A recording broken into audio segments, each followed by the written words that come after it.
অন্তর্বর্তী সরকার এলে বাংলাদেশে শান্তি ফিরবে বলে আশা করেছিলেন অনেকেই, কিন্তু পদ্মাপাড়ের ওই দেশে শান্তি এখনো ধরা ছোঁয়ার একেবারে বাইরে। নিত্যদিন অশান্তি লেগেই রয়েছে দেশের বিভিন্ন প্রান্তে। তলানিতে ঠেকেছে দেশের আইন শৃঙ্খলা পরিস্থিতি। জেল থেকে ছাড়া পেয়েছেন একাধিক দুষ্কৃতী। এক কথায় ভয়াবহ পরিস্থিতি বাংলাদেশের। দিনের বেশিরভাগ সময় বিদ্যুৎ সংযোগ থাকছে না দেশে। এই গরম এবং ঘন ঘন লোডশেডিংয়ে অসহনীয় হয়ে উঠেছে জনজীবন। গ্রামাঞ্চলে প্রায় 12 থেকে 16 ঘন্টা পর্যন্ত লোডশেডিং হচ্ছে।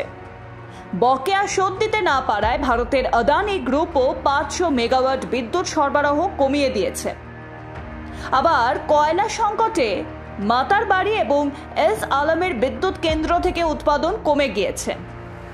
কারিগরি ত্রুটির কারণে বন্ধ রয়েছে বড়পুকুরিয়া বিদ্যুৎ কেন্দ্রের উৎপাদনও। এসব কারণে দেশে বিদ্যুতের বড় ঘাটতি তৈরি হয়, লোডশেডিং বেড়েছে, যার ফলে সমস্যায় পড়ছে শিল্পাঞ্চলগুলি। ভেঙে পড়েছে দেশের আইন শৃঙ্খলা পরিস্থিতিও। সেই কোটা আন্দোলনকে কেন্দ্র করে শুরু হয়েছিল অশান্তি। এখনো শান্ত হয়নি দেশের বিভিন্ন প্রান্ত। মারধর, খুন, জখম লেগেই রয়েছে। সম্প্রতি বিরোধী দলের 2 নেতাকে খুনের অভিযোগ পর্যন্ত উঠেছে। শুধু তাই নয়, হাসিনা সরকারের পতনের পরই জেল থেকে ছেড়ে দেওয়া হয়েছিল একাধিক দুষ্কৃতীকে। আর ছাড়া পাওয়ার পর থেকেই তাদের দাপট আরও বেড়ে গিয়েছে।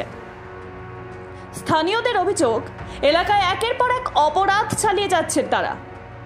তাদের অবাধ বিচরণের জেরে করুণ অবস্থা সাধারণ মানুষের। ভেঙে পড়েছে আইন শৃঙ্খলা পরিস্থিতি। এছাড়াও ক্ষমতায় আসার পরে মুসলিমদের বেশি গুরুত্ব দিতে শুরু করেন অন্তর্বর্তী সরকারের প্রধান মোহাম্মদ ইউনূস। এমনকি কট্টরপন্থী ইসলামী সংগঠন জামাতে ইসলামের উপর থেকেও নিষেধাজ্ঞা প্রত্যাহার করা হয়। আর তারপর থেকেই সংগঠনের বারবারন্ত লক্ষ্য করা গিয়েছে। করুণ অবস্থা হিন্দুদেরও। মারধর, বাড়িতে ঢুকে হামলা, প্রাণহানি লেগেই রয়েছে। যদিও সংখ্যালঘু হিন্দুদের উপর অত্যাচারের কথা অস্বীকার করেন ইউনূস। তার দাবি, বিষয়গুলিকে রং চড়িয়ে দেখানো হচ্ছে, আসলে কিছুই হয়নি। পাশাপাশি রোহিঙ্গা একটা বড় সমস্যা হয়ে দাঁড়িয়েছে বাংলাদেশে। মায়ানমার থেকে ফের রোহিঙ্গাদের একটি দল বাংলাদেশে প্রবেশ করতে পারে বলে আশঙ্কা করা হচ্ছে, আর যার ফলে প্রশ্নের মুখে পড়বে বাংলাদেশের সুরক্ষা। তাই সেই ঢল ঠেকাতে এরই মধ্যেই বাংলাদেশ মায়ানমার সীমান্তে নজরদারি এবং পাহারা বাড়িয়েছে BGB. Bureau report, Ritam Bangla.